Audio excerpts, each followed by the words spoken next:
The Filipino Youth of Today, wrote by Liza T. Graban.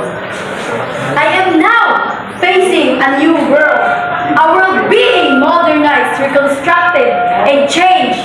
Yet I assure you that the blood of my ancestors still runs through my veins.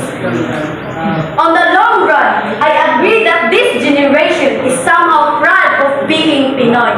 However, their nationalism has been gone. Gone are the days when the Filipinos admire the locals, and gone are the good old days when the youth cherish their product. This historical period is truly affecting the individuals. But wait, can you attest how different people nowadays are? Are you one of those Filipinos that are still appreciative of their own?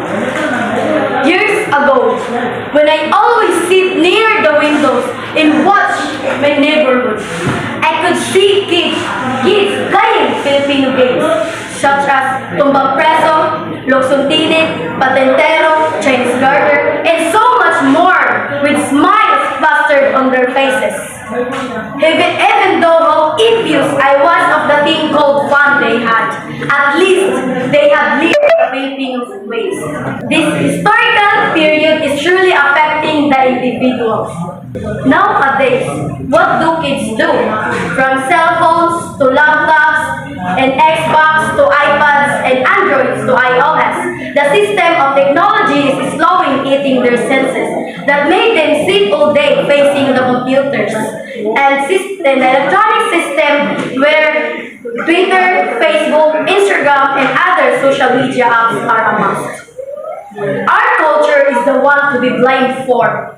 Besides, poverty, corruption, abuse of human rights were just inputs for the weakening of our country.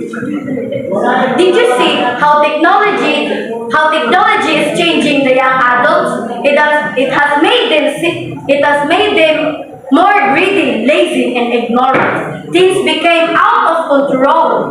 They go beyond the limits. They walk into the wrong path. For the sake of pleasure and popularity, in fact, their morals are slowly decaying. Yes, I witnessed this myself.